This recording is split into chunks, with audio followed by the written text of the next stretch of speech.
Viewers welcome back from programme. So viewers गलबात करन जा रहे हैं कि यूके ਤੋਂ ਬੀਬੀ ਵਿੰਨੀ ਕੌਰ ਜੀ ਵੱਲੋਂ ਇੱਕ ਸਵਾਲ ਪੁੱਛਿਆ ਗਿਆ ਹੈ ਕਿ ਅਕਸਰ ਭਾਈ ਗੁਰਦਾਸ ਜੀ ਦੀਆਂ ਵਾਰਾਂ ਨੂੰ ਗੁਰੂ ਗ੍ਰੰਥ ਸਾਹਿਬ ਜੀ ਦੀ ਕੁੰਜੀ ਕਿਹਾ ਜਾਂਦਾ ਹੈ। ਕੀ ਇਸ ਦਾ ਇਹ ਮਤਲਬ ਹੈ ਕਿ ਗੁਰੂ ਗ੍ਰੰਥ ਸਾਹਿਬ ਜੀ ਦੀ ਬਾਣੀ ਪੜ੍ਹਨ ਤੋਂ ਪਹਿਲਾਂ ਸਾਨੂੰ ਭਾਈ ਗੁਰਦਾਸ ਜੀ ਦੀਆਂ ਰਚਨਾਵਾਂ ਪੜ੍ਹਨੀਆਂ ਤੇ ਸਮਝਣੀਆਂ ਚਾਹੀਦੀਆਂ ਹਨ? ਸੋ ਇਸ ਬਾਰੇ ਆਪਾਂ ਗੱਲਬਾਤ ਕਰਨ ਜਾ ਰਹੇ ਹਾਂ। ਸੋ ਅਸੀਂ ਚਾਹਾਂਗੇ ਕਿ ਤੁਸੀਂ ਇਸੇ ਤਰ੍ਹਾਂ ਪੜ੍ਹੇ ਰਹਿਣਾ, ਦੇਖਣ ਸੁਣ ਲਈ ਲਿਖਣ ਲਈ ਤੁਹਾਡਾ ਸਭ ਦਾ ਬਹੁਤ ਬਹੁਤ ਸ਼ੁਕਰੀਆ ਜੀ। ਡਾਕਟਰ ਸਾਹਿਬ ਕੀ ਕਹਿਣਾ ਚਾਹੋਗੇ? ਦੇਖੋ, ਜਿਵੇਂ ਅਸੀਂ ਪਿਛਲੇ ਵਰੇ 'ਚ ਇਕਰਾਰ ਕੀਤਾ ਸੀ ਕਿ ਆਉਣ ਵਾਲੇ ਸਾਲ 'ਚ ਅਸੀਂ ਜਿੱਥੇ ਸਿਆਸੀ ਸਵਾਲਾਂ ਨੂੰ ਜਾਂ ਸਿਆਸੀ ਮੁੱਦਿਆਂ ਨੂੰ ਉਭਾਰਦੇ ਹਾਂ ਉੱਥੇ ਅਸੀਂ ਜਿਹੜੇ ਰੂਹਾਨੀ ਤੜਫ ਰੱਖਣ ਵਾਲੇ ਨੇ ਜਾਂ ਰੂਹਾਨੀਅਤ ਨਾਲ ਸੰਬੰਧਿਤ ਗੁਰਬਾਣੀ ਗੁਰਮਤ ਨਾਲ ਸੰਬੰਧਿਤ ਸਵਾਲ ਨੇ ਉਹਨਾਂ ਨੂੰ ਵੀ ਐਂਟਰਟੇਨ ਕਰਾਂਗੇ। ਔਰ ਬੀਬੀ ਵਿੰਨੀ ਕੌਰ ਜੀ ਖਾਸ ਦਿਲਚਸਪੀ ਲੈਂਦੇ ਨੇ, ਉਹਨਾਂ ਦੀਆਂ ਕਾਫੀ ਲਿਖਤਾਂ ਸਾਨੂੰ ਮਸੂਲ ਹੁੰਦੀਆਂ ਔਰ ਅਸੀਂ ਉਹਨਾਂ ਦੇ ਸ਼ੁਕਰਗੁਜ਼ਾਰੀ 'ਚ ਵੀ ਹੈ ਕਿ ਭਾਈ ਉਹਨਾਂ ਨੇ ਇਸ ਪਾਸੇ ਵੱਲ ਸਾਡਾ ਧਿਆਨ ਲਿਆਂਦਾ ਹੈ। ਔਰ ਉਹਨਾਂ ਦਾ ਜਿਹੜਾ ਸਵਾਲ ਹੈ ਉਹ ਇਹੀ ਹੈ, ਅਕਸਰ ਇਹ ਸਾਡੇ ਰਵਾਇਤੀ ਅੰਦਾਜ਼ ਕਿਹਾ ਜਾਂਦਾ ਹੈ ਭਾਈ ਗੁਰਦਾਸ ਜੀ 4 ਸਦੀਆਂ ਪਹਿਲਾਂ ਦੇ ਸਾਡੇ ਉਹ ਸਕਾਲਰ ਨੇ ਜਿਨ੍ਹਾਂ ਨੇ ਗੁਰੂ ਗ੍ਰੰਥ ਸਾਹਿਬ ਦਾ ਜਿਹੜਾ ਆਦ ਬੀੜ ਦਾ ਪਹਿਲੇ ਸਕਰਾਈਬ ਨੇ, ਲਿਖਾਰੀ ਨੇ, ਜਿਹੜਾ ਗੁਰੂ ਅਰਜਨ ਸਾਹਿਬ ਨੇ ਰਾਮਸਰ ਦੇ ਮੁਕਾਮ ਦੇ ਉੱਤੇ ਜਿਸ ਦੀ ਸ਼ੁਰੂਆਤ ਕੀਤੀ ਔਰ ਭਾਈ ਗੁਰਦਾਸ ਜੀ ਲਿਖ ਰਹੇ ਨੇ, ਉਹ ਆਦ ਬੀੜ ਦੇ ਲਿਖਾਰੀ ਨੇ। ਔਰ ਇਹੀ ਗੁਰੂ ਗ੍ਰੰਥ ਸਾਹਿਬ ਦੀ ਆਦ ਬੀੜ 1604 ਈਸਵੀ ਦੇ ਵਿੱਚ 1 ਸਤੰਬਰ 1604 ਨੂੰ ਸ਼੍ਰੀ ਹਰਿਮੰਦਰ ਸਾਹਿਬ ਦੇ ਅੰਦਰ ਪ੍ਰਕਾਸ਼ਮਾਨ ਕੀਤੀ ਗਈ।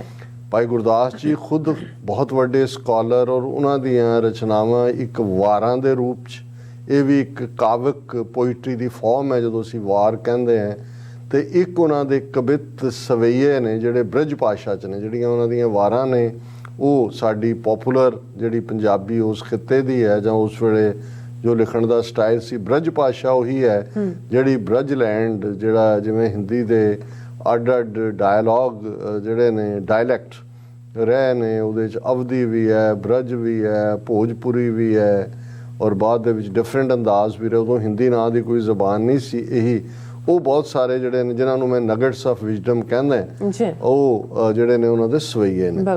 ਔਰ ਐਸਾ ਕਿਹਾ ਜਾਂਦਾ ਹੈ ਕਿਉਂਕਿ ਸੋਰਸ ਹਿਸਟਰੀ ਦਾ ਕਿੱਥੇ ਹੈ ਕੀ ਹੈ ਕਿ ਜਦੋਂ ਕਿਉਂਕਿ ਗੁਰੂ ਸਾਹਿਬ ਨੇ ਭਗਤ ਜਨਾਂ ਦੀ ਬਾਣੀ, ਭੱਟਾਂ ਦੀ ਬਾਣੀ, ਈਵਨ ਰਾਏ ਸੱਤੇ ਤੇ ਬਲਵੰਡ ਜਿਹੜੇ ਉਹਨਾਂ ਦੇ ਰਬਾਬੀ ਸੀ ਉਹਨਾਂ ਦੇ ਵੀ ਸ਼ਬਦ ਆਪਣੇ ਐਡ ਕੀਤੇ।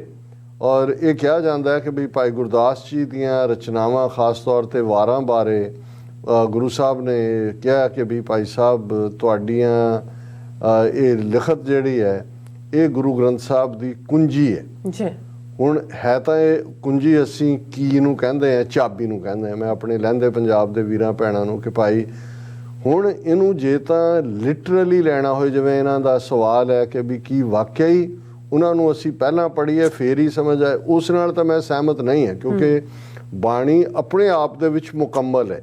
ਉਸ ਨੂੰ ਇਹ ਠੀਕ ਹੈ ਕਿ ਬਾਣੀ ਦੇ ਅੰਤਰੀਵ ਭਾਵ ਵੀ ਨੇ ਜਿਹੜੇ ਰੂਹਾਨੀਅਤ ਦੇ ਨਾਲ ਜੁੜੇ ਹੋਏ ਭਾਵ ਨੇ।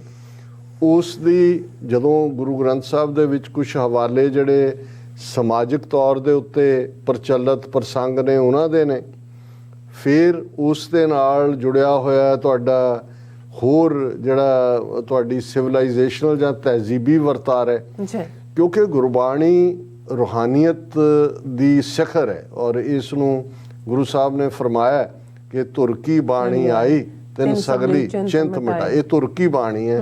ਹਾਂ ਆਪੋ ਬੋਲ ਨਾ ਜਾਣਦਾ ਮੈਂ ਕਿਹਾ ਸਭ ਹੁਕਮਾਓ ਜੀਓ।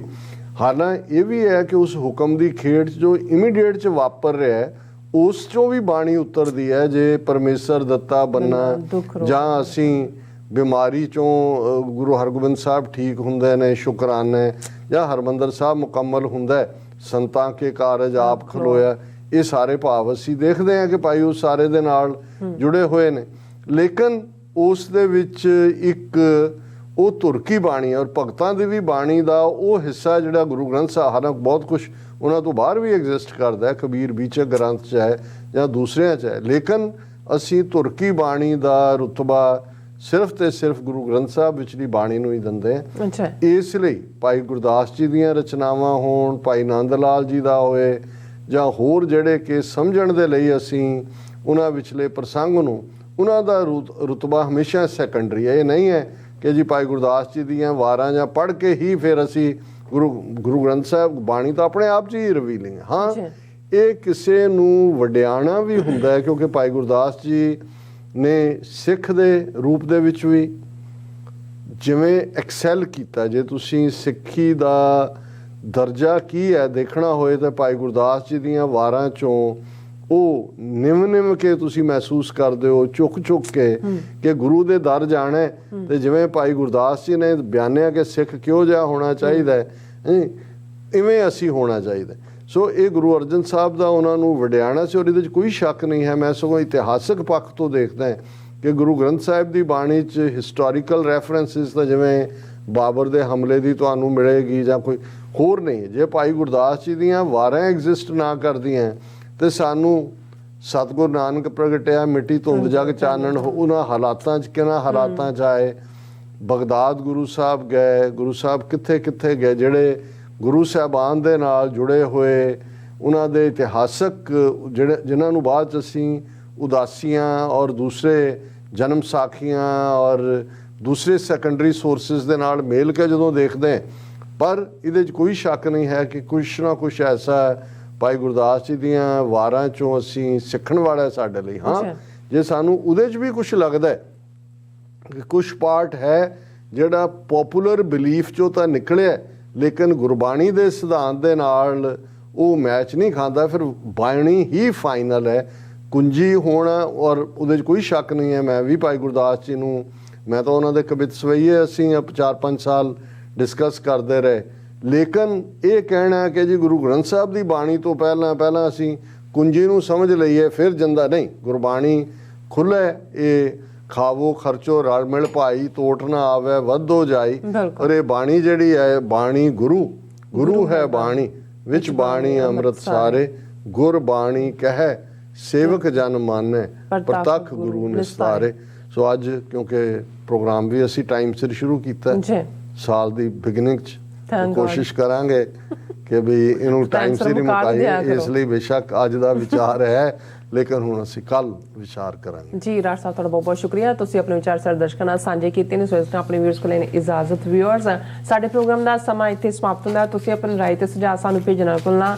ਸਾਡੇ ਇਸ ਪਤੇ ਤੇ SOS@tvreporter.tv ਤੇ ਅਸੀਂ ਆਪਣਾ ਪ੍ਰੋਗਰਾਮ ਲੈ ਕੇ ਫਿਰ ਦੁਬਾਰਾ ਤੁਹਾਡੇ ਰੂਬਰੂ ਹੋਵਾਂਗੇ। ਤਦ ਤੱਕ ਲਈ ਮੈਨੂੰ ਤੇ ਆਪਣਾ ਸੁਣਾ ਗਿਆ ਦੋ ਦੇਖਦੇ ਰਹੋ TV24। ਬੁਲਾ ਦਿਓ ਫਤਿਹ। ਵਾਹਿਗੁਰੂ ਜੀ ਕਾ ਖਾਲਸਾ, ਵਾਹਿਗੁਰੂ ਜੀ ਕੀ ਫਤਿਹ। ਰੱਬ ਰਾਖਾ।